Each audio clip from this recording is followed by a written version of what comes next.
Hi, welcome back to Metabolic Monday. I so want to say Manic Monday, the Bangles song, but that's just me. This is going to do my head in. Welcome back. Tonight, first we've got apologies from Al, who normally would join us. He's obviously a paramedic, and he's got some bits and pieces he's got to do with. Probably do with an ingrown toenail. I'm just taking the Mickey out. But we've got the lovely, gorgeous Lydia, our super carnivore bod.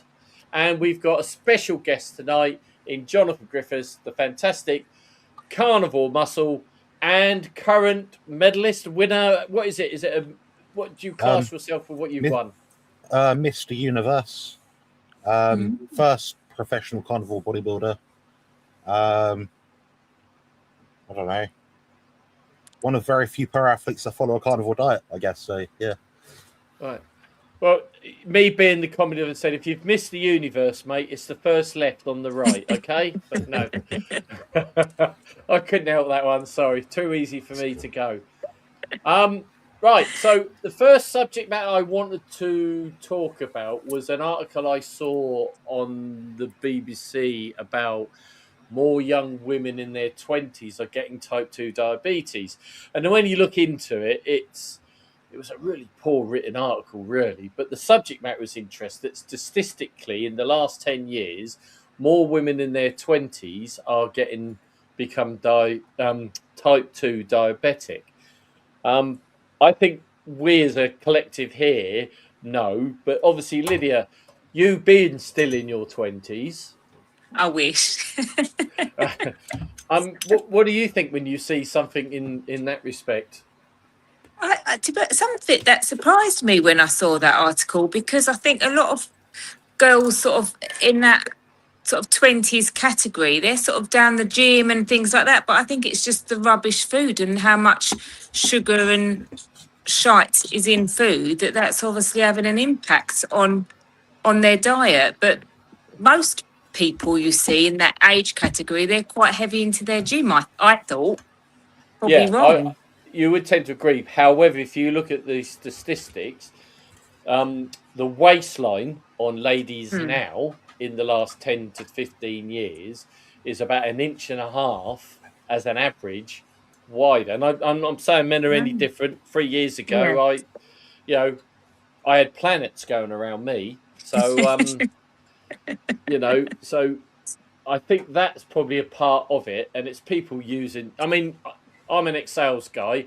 I can make any statistic sound brilliant. So, but when I looked into the article, it was poorly written, but I kind of get what they're saying. There is a trend.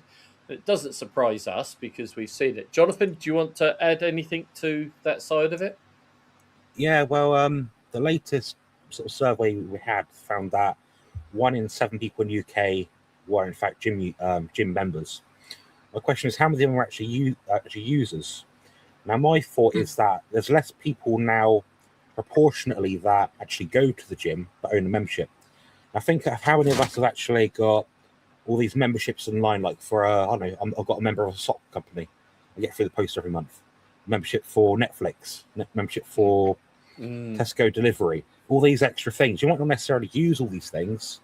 So it's a bit of a false dilemma in that case. 20 years ago, if you had a gym membership, you probably used it.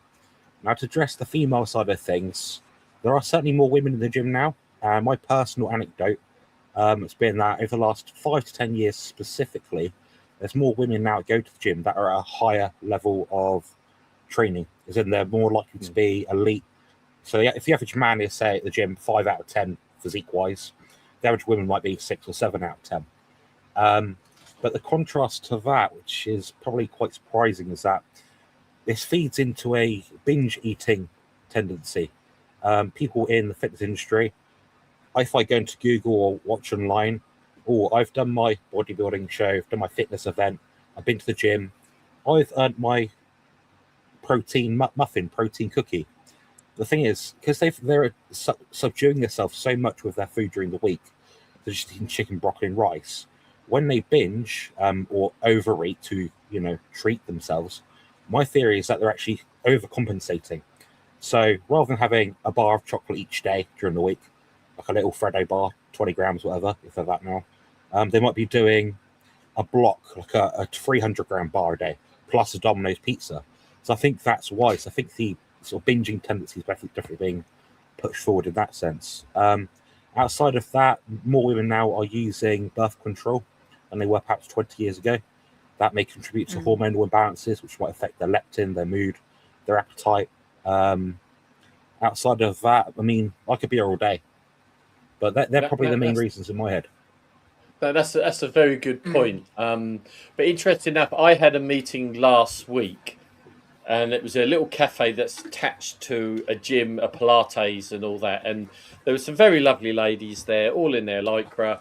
Every one of them having a coffee, a milky coffee, and a cake or of that nature, coming from the gym. So what you're saying is quite correct. They kind of think they can reward themselves, and I'm saying guys are just as skilled. Don't get me wrong, I'm not anti females at all. I love them. If I was a woman, I'd still be a lesbian.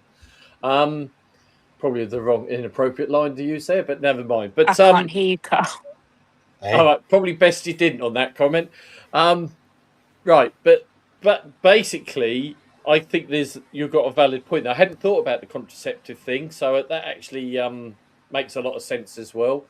And I think our lifestyles, we have got less active than we were 5-10 years ago. So again, that all inputs. One other point I have here, which is probably more rather than supportive of the idea that diabetes is more prevalent amongst young women, which women in general. I'd probably say that they're testing things now. People are answering the surveys more now, so sample group might be bigger, which may be less or more reflective of what is actually happening in the general population. So, for example, that article, that might be an article looked at by a researcher, a journalist, a few weeks ago, a month ago. They've pulled that out from data from a survey which might have been 10 years ago. So it's not always a like-for-like reflective piece. So I'm just speculating here, but I'd be quite sure if it's one of those churned out things, like it comes out like it might have been 10 years old news. Oh, eggs are bad for you now. Well, the next 10 years, eggs are good for you, sort of thing. You know. Yeah, that's a valid point, and because I've noticed, I don't know if it's because my appeal or whatever, but the people I'm finding that are following my Facebook, my YouTube, my other channels are very much the 40 plus, where they've had issues, they're trying to find a solution, and they're finding channels like mine and Lee Copus and Carnival Bod, and probably yourself, Jonathan, where I was surprised that 20-something, as Lydia said, were on the increase. But as you say, there's a number. Oh, we just lost Lydia, unfortunately. I think the signal just went, but we'll get her back in a mo. I do feel so. While we're going, are you a pirate or anything, Jonathan? Have you got a treasure trove? Because someone has oh, she's back. I didn't know if you got a treasure trove, but someone's donated 1,000 jewels for you. So you can say Joey is the treasure. Is that right? Oh, So I couldn't hear you, Carl, so I had to go off. No problem. Don't worry. Most people try and not listen to me, so don't worry about it. You're not alone. Selective hearing works. Yeah. Isn't that always the way? But anyhow, so you got 1,000 jewels there, Jonathan. From there's a few. I think these are some of your. I love some of these names. I thought I'd stream it to my channel. Because mine's a little bit bigger. I thought that way we can cross talk and.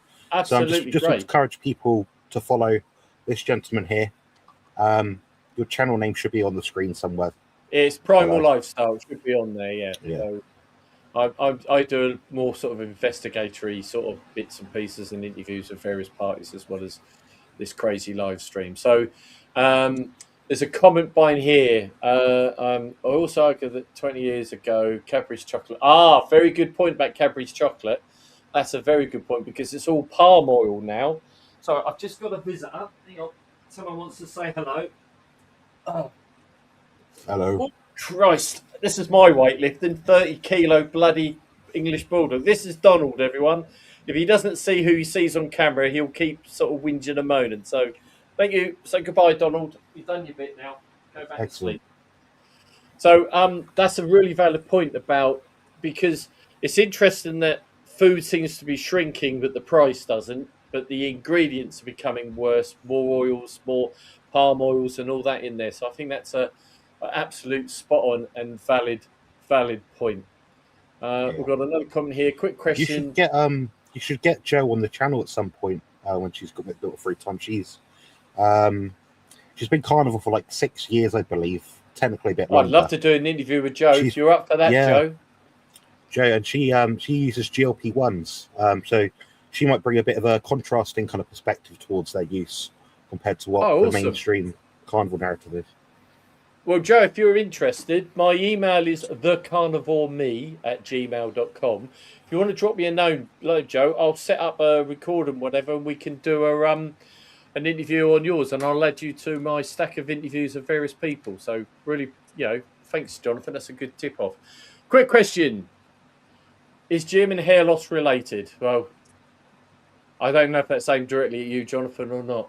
I've noticed young rip lads are losing. So is that to do with the testosterone, or I always say that wrong? Testosterone. No, if I'm honest, it's largely genetic, and that isn't a cope on me as being a male.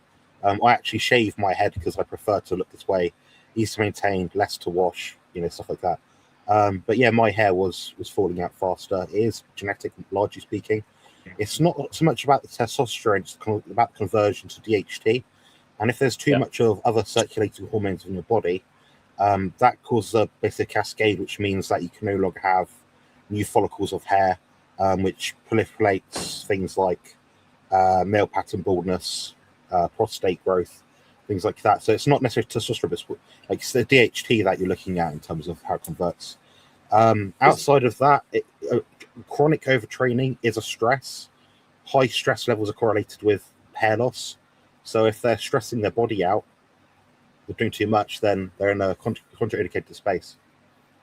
Because I've noticed since I've been on carnivore, even though I've still got a bit of grey hair, my beard has gone darker. I literally had a white beard 3 years ago, and it's now, apart from this lit around the chin, I'm not sure if that's some full fat cream staining or what, but I've noticed that my hair's actually got darker. I don't know if that's anything to do with the diet, whatever, but I'm predominantly meat and eggs is pretty much my diet. I don't do much other variants. It could be the zinc. The higher zinc intake in animal foods will help block DHT. It's also helpful for the coloration and maturation of new hair growth. And if there's too much, if there's too little copper in your system, i.e. just a standard Western diet in a lot of cases, then what you'll find is you'll actually have less hair production, lower thyroid output, and things like that. So yeah, when it comes to hair growth, it is largely to the trace minerals. Yeah, so I do a lot of fish, so I don't know if that helps as well. So Lydia, you being young and youthful and all that, do you have any hair loss issues or things like that, being on this diet?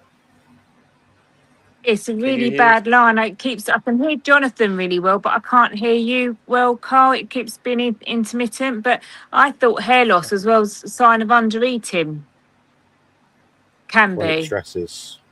Yeah. Good point. I'm just going to double check I'm on the right mic. That's all. I can hear you okay, personally, but right. So that's just Lydia and her hearing is female. She's obviously selective hearing with regards to me. Wonderful comment here from carry on.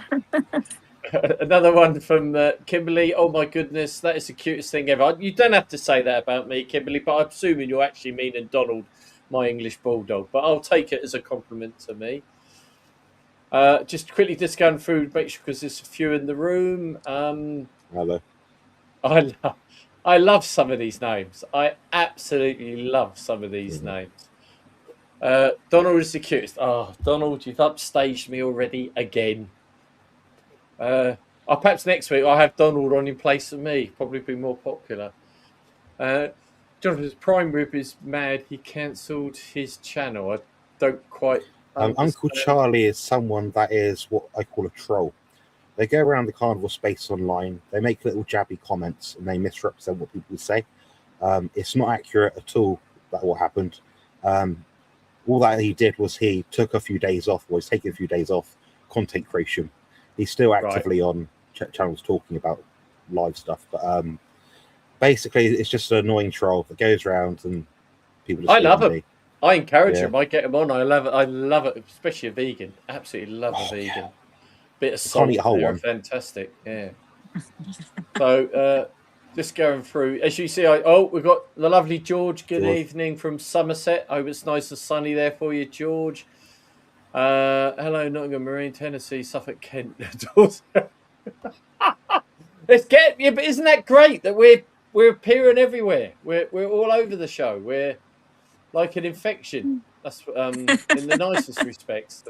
I do use the wrong terms, don't I, on most things. Hey George, send you lots of love. So that's brilliant. Right, so the second subject matter I was going to get on to us to talk about, I'm happy to take any questions from the floor.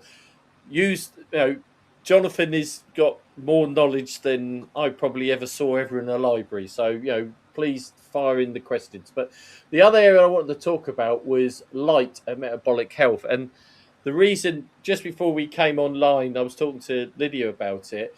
Sarah Pugh, who spoke at our Kent event, did a podcast quite recently with another professor, and she's followed it up with a part 2 of it. And I was listening, and it was amazing what she was talking about, the effects of light, red light, blue light, how it affects the metabolism, and the whole shebangle of it. And I found it absolutely amazing. Do you, Jonathan, do much with regards to the light side of it? Yeah, quite a large amount. It's something I've been using myself for about 3 years.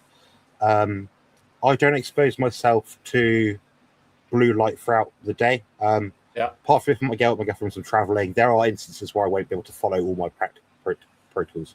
I do have blue blocking glasses, just like you. I have a yellow pair as well for daytime viewing if I have a lot of screen time. I have a red light therapy panel, which is currently broken. I believe in blackout curtains at night, personally, but I have to avoid using it. So I have this light to the side of me, which you kind of see sometimes. It's a red light. It doesn't cause me any sleep disruption, really. And getting up in the morning, 15, 20 minutes of sunlight, ideally somewhat direct light exposure to the sun in line with your iris. It's probably optimal. Helps time your circadian rhythm. What it will do is actually build up the melatonin stores in your pineal gland, which will be secreted at night time throughout the day. So it's a bit like acts a bit like a gallbladder.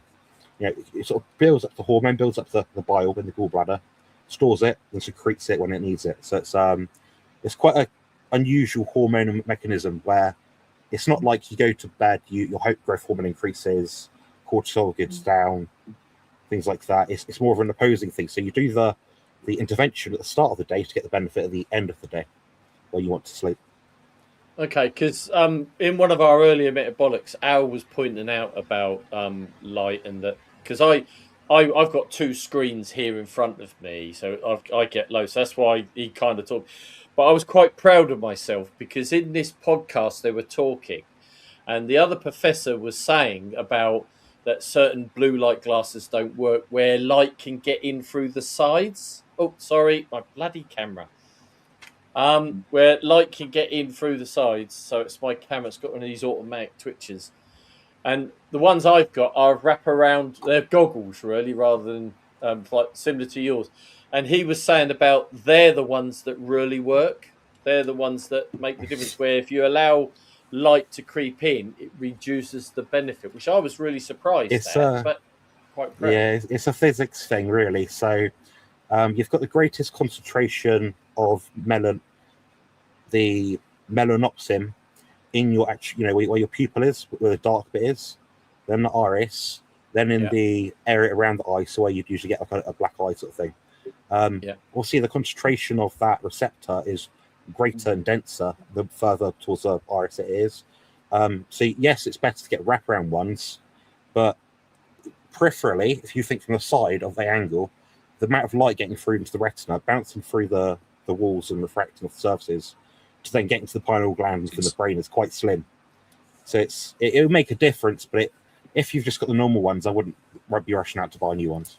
No, yeah, absolutely, yeah. It's some blocking is better than no blocking at all. Yeah. I think this is a comment going back to the first part of the subject with regards to why, body shapes are changing and all that. Talking about candy and soda companies changing deep oils and corn syrups, beside other strange stuff. Way back in the 80s, sadly, I remember this quite clearly. Yeah, there's just so much now added, cheaper, nastier ingredients to make it more profitable. Unfortunately, profitability is the driving force, and then healthy people don't make money. That's part of it. So some other comments here: quality and expensive products them down, price stays. Yeah, as they say, what do they call it, shrinkation or something, isn't it? Where Yeah. I saw something the other day, and I can't remember what it was, and I looked at it and I thought that can't be the same item that I remember. Now I know my hands were smaller when I was younger. It was a wagon wheel. That's right. Someone next to me had a wagon wheel, and I couldn't believe how small it was.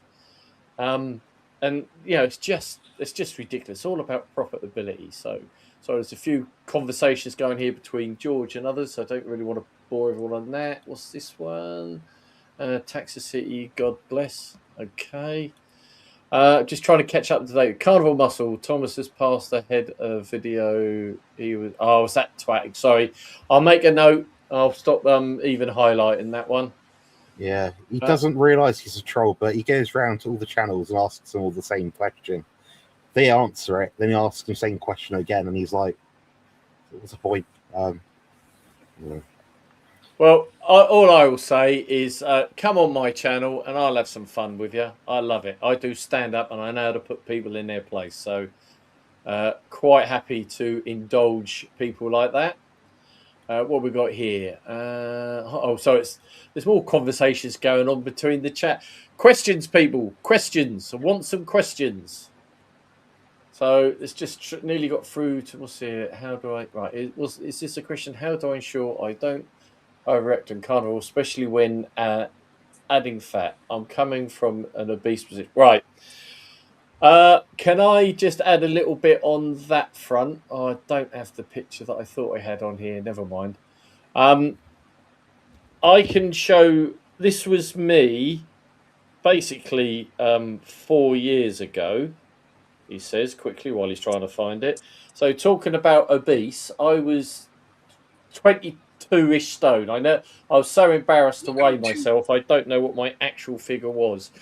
So coming from an obese perspective, I went mad when I did it. I went full pelt, no sort of gentle in, had all sorts of issues, toiletry issues, etc. for a few days, and then found it. And I find eating fat, the more fat I consumed, the more fat I lost. I still don't understand that logic, but I did find that was massive for me. Pardon the pun. But Jonathan, do you want to sort of respond to that side of it? Yeah, I know roughly why that happened to you. Some people do report that as an anecdote. In terms of a carnivore diet, you have the protein and the fat lever. The protein amount is absolute. You need an amount to grow hair, go to the gym, build muscle, stand up, exercise. So that's a more finite bracket. If you go to the gym 10 times a week, you'll need more, obviously. Now, fat is where the different part of the component comes in. So fat satiating. If you're coming from a diet before which was deficient or kind of lacking fat soluble vitamins, which are where fat soluble vitamins come from, animal fat, so A, D, E, and K. And there's more B vitamins in the minerals in the animal meat protein. So if you're deficient and you have some, you're supporting your body to detoxify more efficiently, lower inflammation, things like that. Fat intake actually creates something like 10 to 15% metabolic water exchange or output. So when you have, say, 100 grams of fat in your diet, 10 grams of water of that will be created in the oxidation of that fat, and then in the mitochondria will then turn that into low mass water, so light water. So there's heavy water and light water. Heavy water is high in deuterium, which has more mass. More mass going through the mitochondrial membrane will then have a more less efficient way of creating ATP. So your body becomes less efficient at creating ATP when you don't have the right amount of fat in the system. Now, if you're having animal fat, that is a low-grade deuterium animal food, or fat food, basically. If you have something like sugar, that might be 150, 60, 70, 80 parts per million deuterium, whereas something like lard might be 110 parts per million of deuterium. So you've got more efficient mitochondria.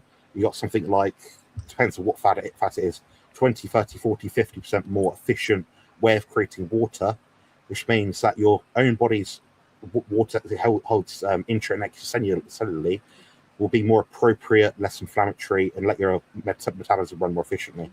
So that's one mechanism. The other mechanism is that if you're getting your energy supply, what you need each day, ATP, energy, whatever that comes from, protein, carbs, or fats each day, from a high ATP yield substrate such as fat, that will then give you lower other excess matter, less waste. So you'll find that your guts are less inflamed because you're taking in less mass of food. Therefore, you've got a smaller gut, less inflammation, less food to turn over. You also drop excess body fat as well. And if you're not constipated like you would on a standard Western diet, your fibers low, carbs are low, sugars are low, then your mitochondria will be running more efficiently, as I mentioned. What else? The other one is if your fat is very high, it's very satiating. So by default, your mass of other substrates, protein or carbs, will be lower. So mass, your body composition, Carl, is a direct reflection of the mass intake that you have. And this is called something called the mass balance model. And this is postulated around about 2021 by Francisco Arencia Albaita. Type mass balance model, Francisco, into Google, you find it, PubMed study. And they found that the best predictor and determinant of long-term body composition outcomes was the mass of food that you take in. So next time someone says to you, "Oh, we want too many calories," don't think about calories. That's the outside of it, which we cannot measure. Calories are a unit of heat. A unit of heat, yeah. So we're looking at the mass of food. So mass in, mass out is a better like-for-like comparison of what comes in, what comes out, than energy, which is an arbitrary number of something else, which isn't actually computed or directly correlates with the energy ATP input side of it. So there's 3 reasons. I don't know. Yeah, well, the other one I'd add, because I did increase the fat intake, I very quickly went to 2 meals a day, then to 1 meal a day, and then accidentally fasting an entire day without even realising it. Because you said with the fat, it's more satisfying, it's more filling, easier to do, that I didn't feel the need. I worked on when I was hungry, I would eat. And I found very quickly I went from the standard 3 meals a day to literally 1 meal a day, and even sometimes then I miss.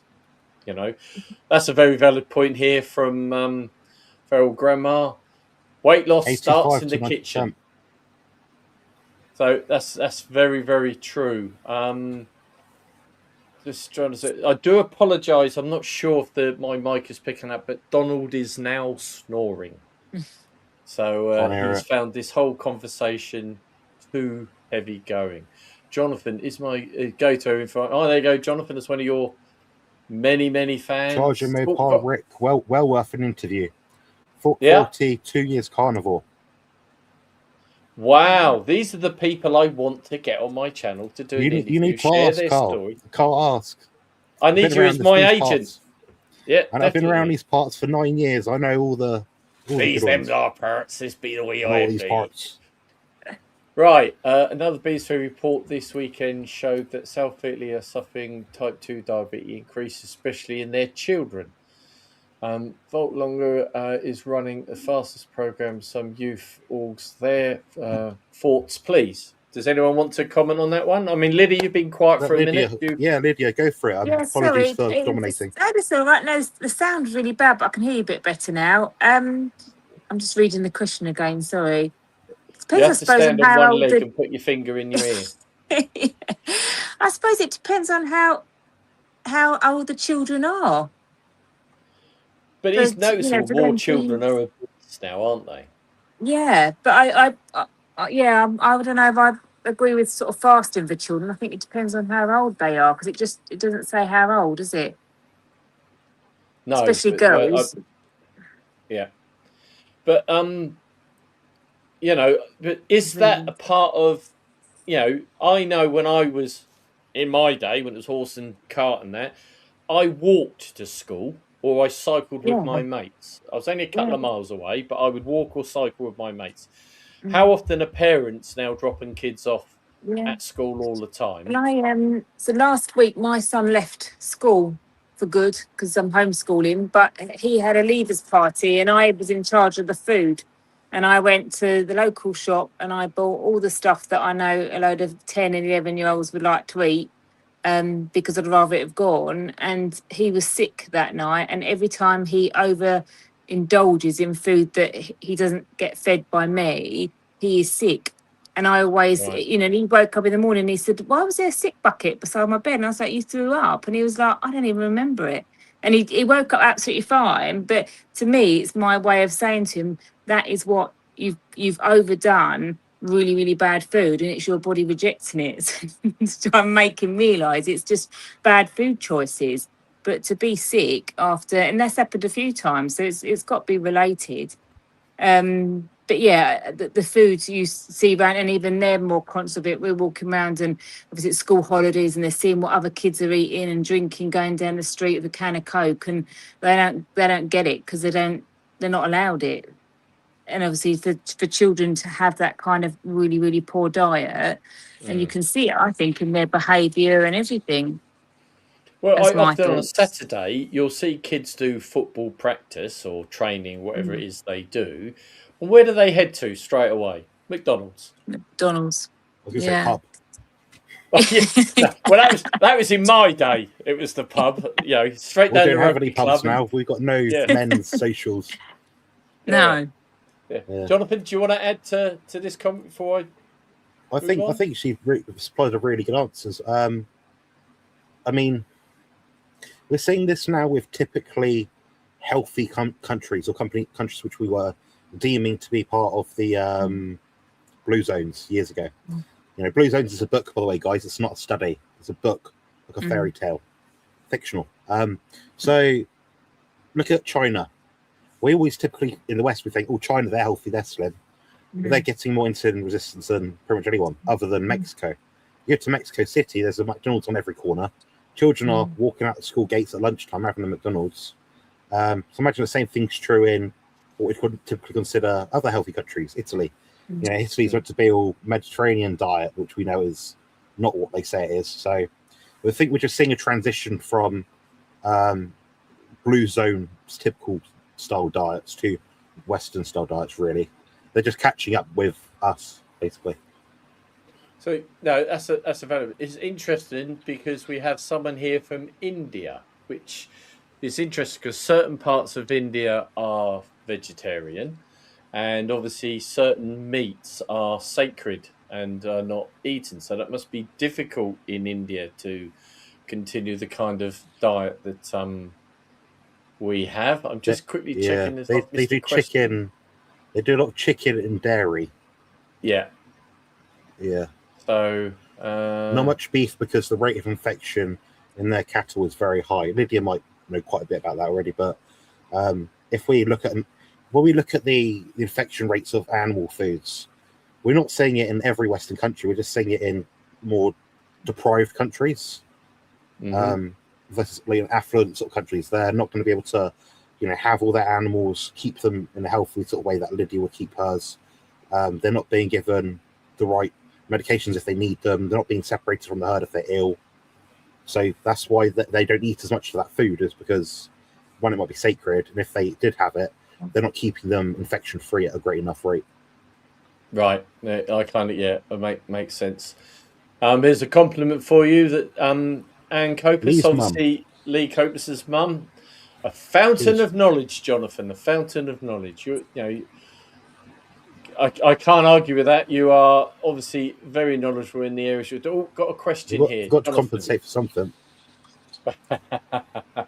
Yeah, I try and smudge it over with comedy, but clearly not that good. Right, Jonathan, what do you think about people using resistance bands? I've received many sets lately. Looking at your opinion on, because you actually in your speak at the Sourdown, you used one there, didn't you? So please, Yeah. Jonathan. Yeah, so I just checking out Scrum. Yes, this is a very lovely lady. She makes videos for music for Healing Humanity. She's got Yeah. so many audio created tracks. She's an amazing woman. So this is in the context of who's asking, so I'm going to give it an answer which is reflective of her knowledge base level, basically. They're good in that they give you some resistance in peak contraction. So if you're doing a bicep curl, you get a lot of tension at the top, but none at the bottom. So it's almost like maybe half of what you get out of, I'd say maybe 70% of what you get out of doing a full rep with a weight that has a full loading pattern from the top to the bottom. So you're still going to get most of the benefit, just not all of it, because when you lower the weight, the hard part of the movement, which is the concentric part often, you're not actually adding resistance to it. It's becoming easier. So it's better than nothing, but not the best thing to do. I think it can help build stability in the joints. It's low impact, so you're not going to like damage your shoulders doing it. It's good that you can adjust the resistance. So the further you pull a band apart, the more tensile strength or tensile strength there is in the band itself. This is very safe and versatile that you can take anywhere. So between us guys, I might be doing another competition on Saturday. What I'm going to be doing backstage is using a resistance band, just like what you guys will find at the gym, just to bump up a bit. So it still does give you some benefit. It's just not going to give you all the benefit. And there's some movements which you can't do just by virtue of the band itself not having a loading pattern compatible with what the body might actually need in a functional strength resistance fashion or example. And in your demo at Sourdown, you showed the benefit of doing really slow movement as opposed to controlled rather than pumping it, because you're not getting the benefit from it. And it's interesting because a friend of mine's a trainer at a Premier League football club, and they use the bands in warm-ups more to get the twitch muscles active as opposed to the main muscles. So I'm assuming there's a benefit from bands. That's correct, yes. So if you think you're going for a walk, it doesn't take much active cognitive effort to walk. You just do it naturally. Low effort, low exercise intensity, low oxygen debt to the body. Now, if you move faster, you have to recruit more muscle fibers every unit of time. So they're called fast twitch muscle fibers, not slow twitch.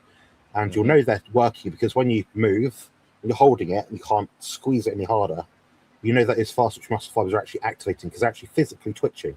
You physically see them like piano keys. But the slow twitch ones, when you're doing endurance movements, you can't see them twitch. When you're running, you can't visually see it. So basically what you want to look at is using an active warm-up, you're giving the metabolic system the sort of the fine-tuning, the sort of flick, the awareness, the skill pattern to say, turn on, turn on, turn on. But you're not actually loading the muscle to the point where you're depleting yourself. So they're really good warm-ups in that case. So it's like trying to score a goal. You sort of start off, you might just kick the ball into the goal, just from the penalty box. Then you might adapt that to running, kicking the ball into the goal, into the penalty box. A bit harder, a bit more skill development. Then even harder than that, you'll do the same again. You'll do it against a defender, so you got to then think of more things.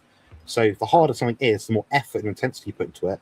Therefore, the more fast switch muscle fibers you need to activate in order to respond to the problem in front of you.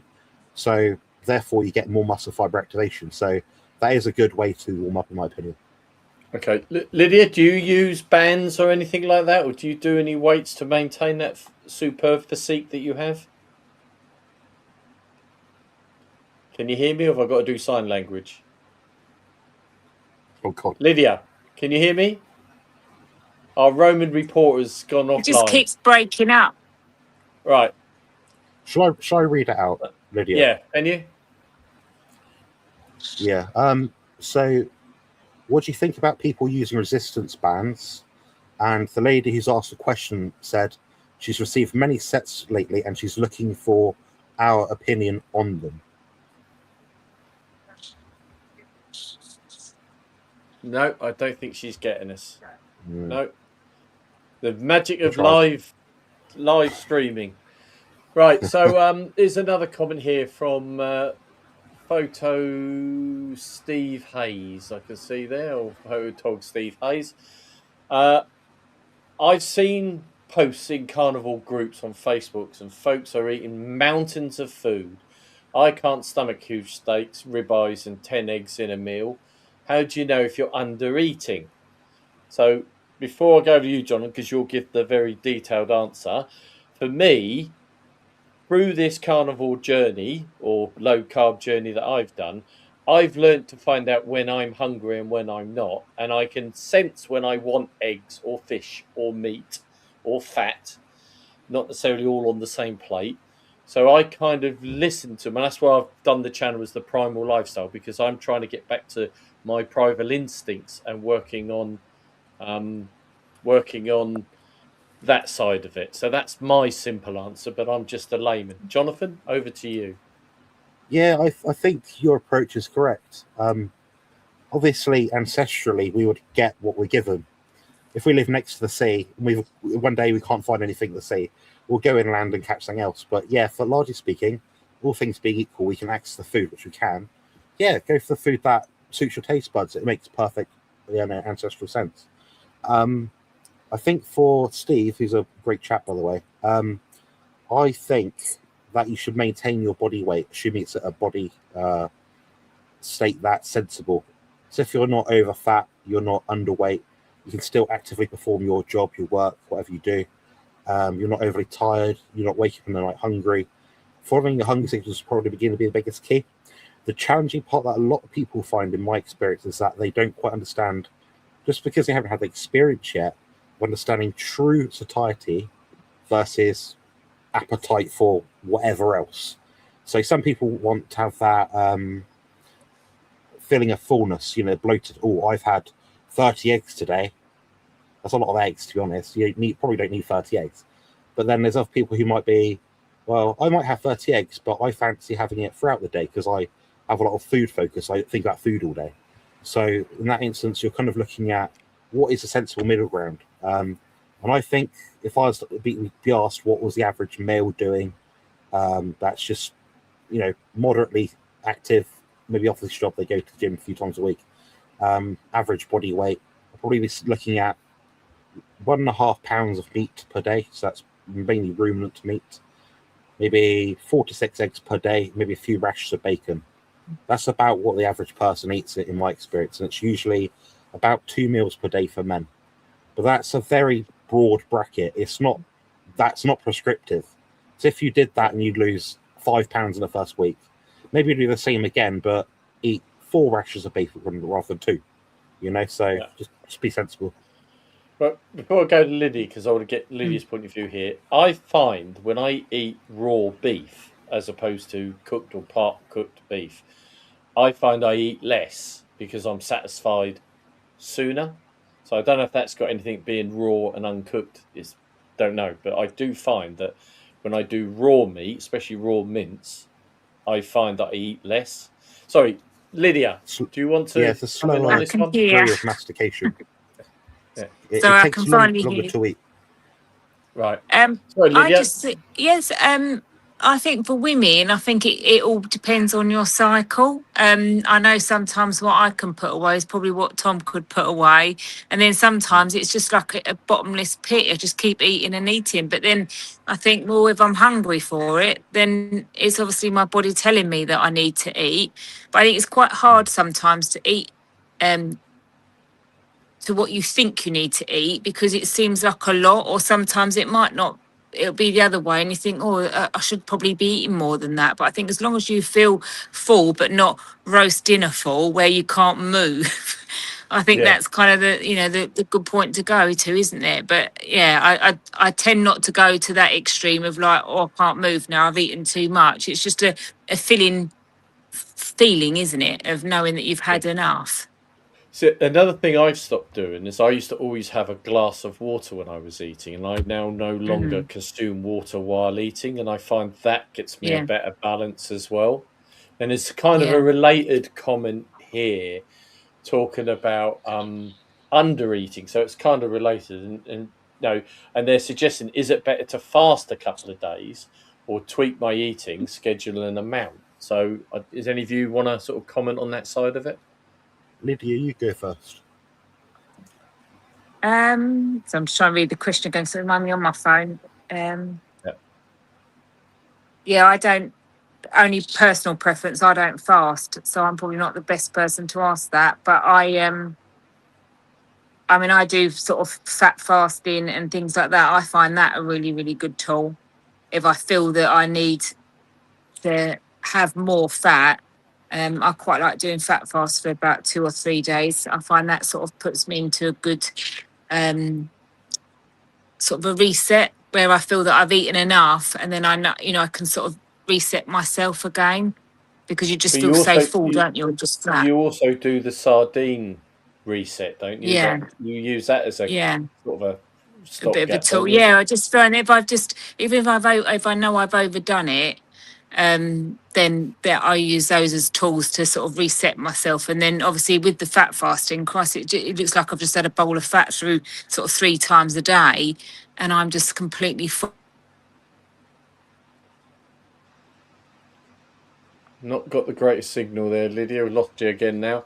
Do you want to add anything towards that, Sorry. Jonathan? Oh, you're back again. Good. Okay, carry on, Lydia, if you can still hear us.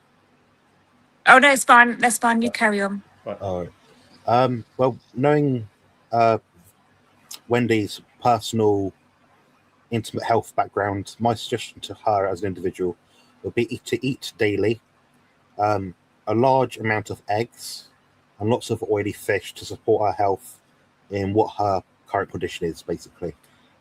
It's her own individual stuff, but I think most people should or probably will end up eating most days, typically 2 meals a day. I would probably stick to most people having the same amount of meat, then just interchanging other things they want.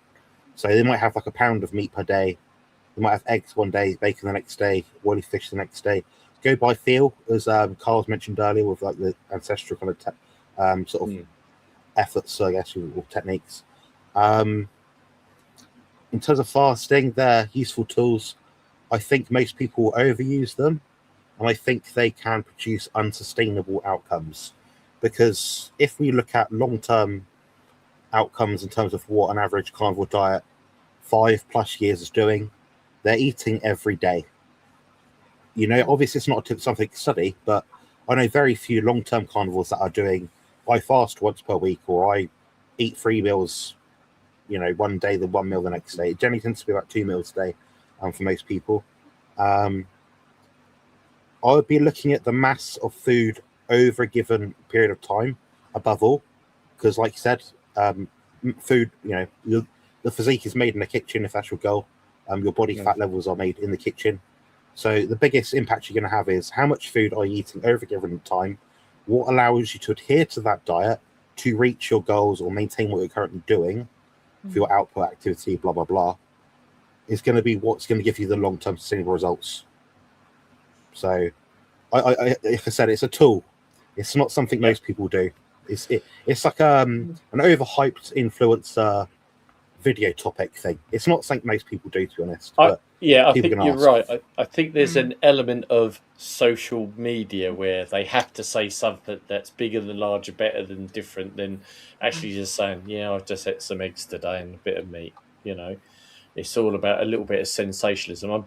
That's just a personal opinion. Don't shoot the messenger. George, yes, meetups next year. I'm hoping we can get a couple of really good meetups on again next year, as well as my plans to get some mini meetups. Lydia's hoping to do something in November, isn't it, Lydia? Or was it October? I can't remember now.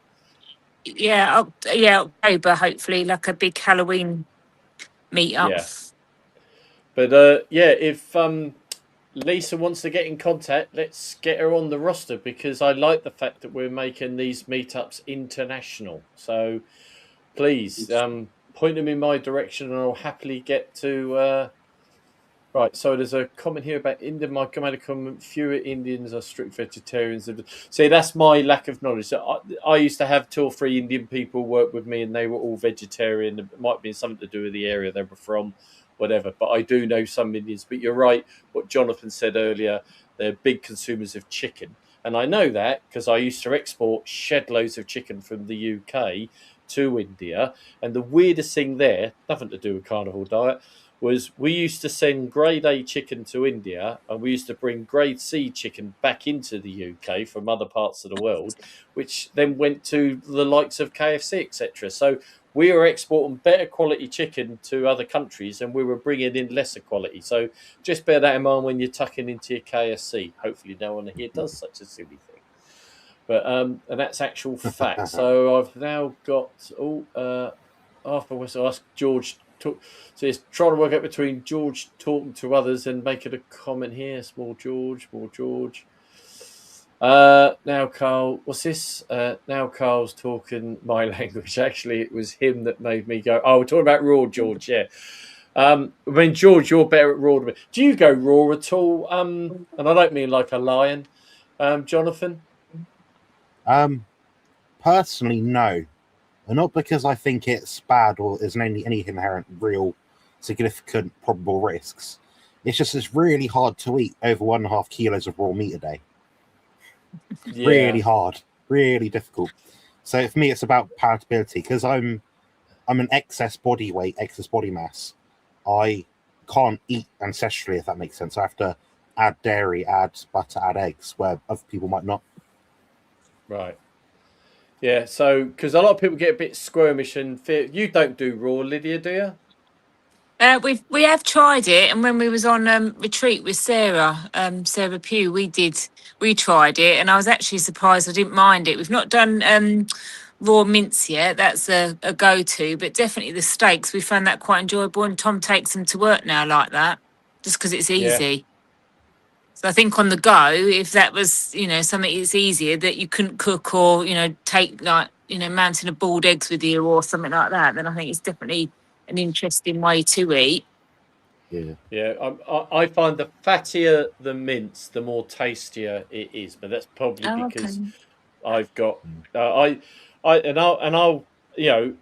I like to try and eat British as much as possible to support the farmers and all that. But if you can find someone that does the British meat and the fat, I go for 20 plus, sometimes 25% fat content. So if you get a bit of a toenail, you get a bit of a toenail. It's all protein, isn't it? Extra collagen. That's exactly that. And I'm loving my bone broth at the moment. My butchers has managed to get some fantastic leg bones, which makes the most amazing bone broth. And I have bone broth. I tend to sometimes not eat that day because I find that I'm getting the satisfaction from there. So there's another comment here from Kimberly. I found that fasting actually causes my progress to stop. There is such a thing as fasting too much. I've been carnivore for 6 years now. I eat about 2 or 3 meals a day. So I would agree. The longest fast I've done is 4 days. I've never done a dry fast. I've just done a food fast as such. But I switched to, after seeing Lydia doing it earlier in the year, when I want to, if I feel I'm a bit overdone it, I'll do the sardine thing. And, I love sardines with loads of salt on it, and I just eat them raw that way. But, I mean, do any of you guys want to add to this comment about fasting? I can give some background on her. So she lives with hypermobility and Ehlers-Danlos syndrome. So for her, fasting would be very contraindicated, especially given the fact that she does resistance training. She's a bodybuilder. So for her, it's not... Bodybuilding and fasting don't really go hand in hand for what you're trying to achieve. But what's your take, Lydia? I think it's when I remember sort of having a research about it, that sort of 48 hours is plenty for women to get it's gone to tip of my tongue now, but it was something that happens at 48 hours, and men can go to 72 hours, but over 48 hours it's just no point. Might have been. And there was something else. It was Dr. Sean Amara talked about it. Yeah, I can't remember it now, but it was 48 hours was the limit for women, and if they go over, it's worse. And I think with cycles, and especially if you're not in the menopause category yet, I don't think it's wise. I think women who've gone through menopause, it's better for them. They can fast easier, But I definitely think for women who haven't, then yeah, that's why I give it a wide berth. I don't see the point in it, to be honest. Well, that's a valid That's point. just my view. That's a valid point because, Jonathan, I was always told when I did my judo training, I was always told when I did physical, more cardiovascular than muscular training, but if you go over 40 minutes, you're wasting your time in the time past 40 to 45 minutes. So, like Lydia's saying about doing a fast over a certain period of time, is there a time limit for training that you should do or not? It's based on recovery capacity and the dose response. So 40 minutes, 3, 4, 5 times a week is probably okay. Now, doing 40 minutes every day, like more than that, yeah, it could be really bad for you. You won't be able to recover for it. What we typically see in studies is that elevated cortisol levels typically occur when liver glycogen becomes more depleted. So that's the first kind of energy substrate port that gets depleted over time. Then it's muscle glycogen. Then eventually, when you've got no body fat and you no muscle, it's your brain glycogen. Then you die. What they typically find is the cortisol levels will elevate, so you've got a disproportionate recovery response to your intense training. The problem with those studies is they don't really measure long-term outcomes. So it's like saying, oh, I go to the gym 3 times a week, therefore my testosterone's 200% higher after a workout, or growth hormone is 1,000% higher after a workout. Well, that's an acute response. How does that reflect upon your body composition, recovery, and skill capacity to develop over time in relationship to the cortisol level? So it's a mechanistic market kind of reductionist viewpoint. It doesn't give an idea of what is actually happening to your body and how it's responding to the training itself. So you find that dose response based on your own recovery metrics. So that's why I don't give out very generic programs. It's like, for example, Rich Smith, Keto Pro. He could train at the gym for an hour and a half every day. I can't. I can do an hour, maybe 3 times a week. I've got a different recovery capacity to him. So it's very individual. Yeah, because when I was big, when I used to work out at the gym, that was just to work out how the vending machine would give me some chocolate. But yeah, if you're stronger as well, you can bash it a bit harder. Yeah, that's true. We're all going around Sandra's later. We're all going to have Scotch eggs later on. That's the perfect carnivore meal if you get the right crumb on it. Sorry, so I also... What's this? Is this a question or is it... Oh, it's you. Sorry, Jonathan. There's so much going on here. It's hard to keep track, and no one's putting Q. I'll tell more of my subscribers to stay home. No. But it's just where there's a question. If it's marked QQQ, it's a lot easier to see, and I don't want to miss anyone's... I have that same problem because my screen... My hand is currently halfway between the distance of my camera and my screen, so I can barely see the little writing buttons. Yeah, it's not ideal. So I did fasting for the first 3 years of carnivore, and I did fasting before that on keto. I haven't done fasting since working with Jonathan. So there you go, Jonathan. That's someone basically clarifying what you're saying. Because I know that Lauren Tucker did a dry fast, and she said she just released a video on it.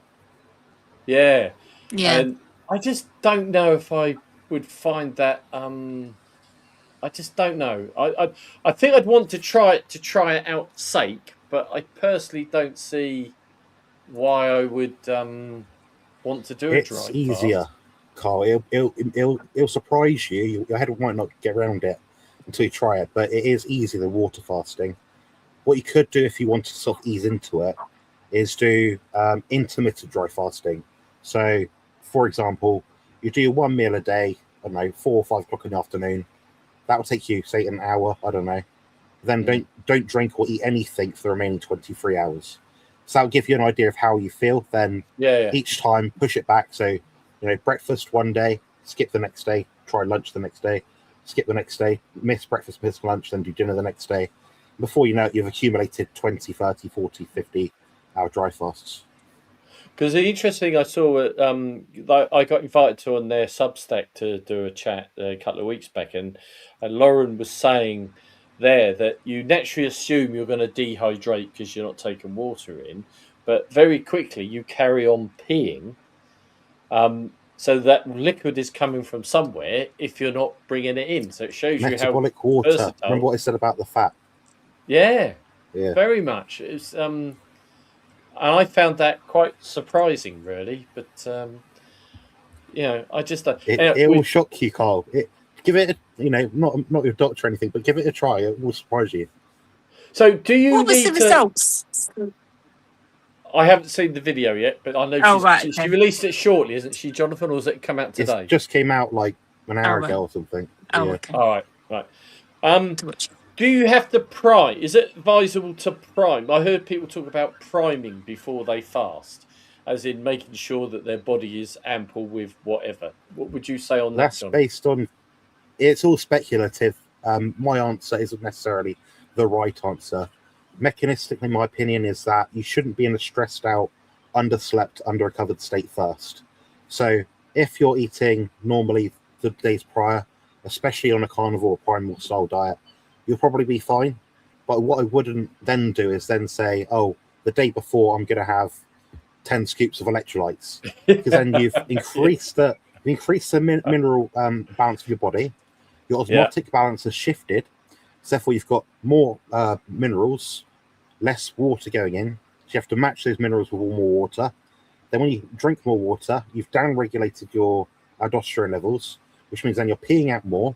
But then the next day, when your water consumption understanding of your brain is still quite high, you'll be pissing out more minerals that you're stored in your body.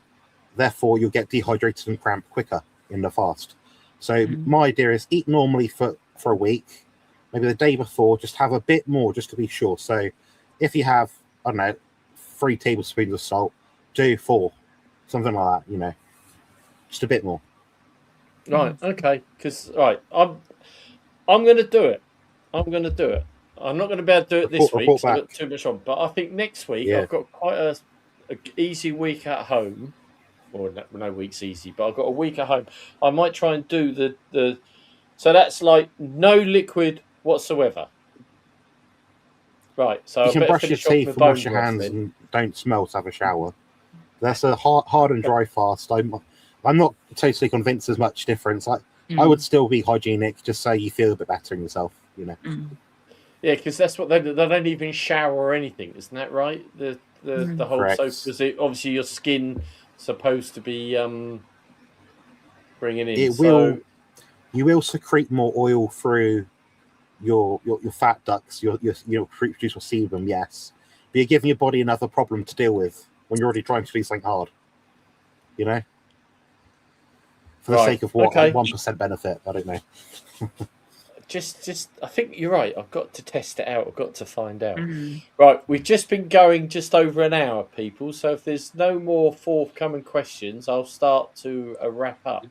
Is there anything you want to say or add, Lydia? No, I'm just looking forward to your results, Carl. You're going to take one for the team. Oh, so you're not coming in with me then? Not with the kids off. No. Well, my stress level's already high. Well, it's going to be interesting because my wife's been away the last couple of weeks seeing her family, and she's coming back on Friday, and that's why I'm thinking next week, because I know her being away, she will be wanting to go to somewhere like McDonald's at some point. Right. So if I can say I'm on a fast, then I can get out of it. So that might be a clever timing to do that. Jonathan, is there anything you want to add to wrap up with, and before we shut down? Nothing particular. No, I'm very glad you invited me on. I had good fun as always.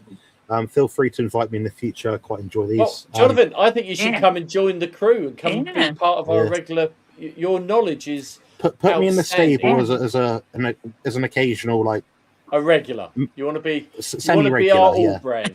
Yeah, you're going to be our all brand. You're going to be our regular. Yeah. The other thing I want to mention. Anyone subscribed to my channel watching this right now or in the replay. Also subscribe to Carl on the left Primal here. Lifestyle. Primal Lifestyle is the YouTube channel. If you're in the UK, you like fresh, properly farmed food, or interested in meetups, different events like what going on in, I believe it's the south east of England area, check out Lydia from Carnivore Pod below. Oh, thank you, Jonathan. Thanks, John. Much appreciated. Thank you. So thank you for everyone. We're back again next Monday. We're hoping to have another special guest. And obviously, we'll make sure Jonathan becomes our all brand and make sure he keep him on regular. Yeah.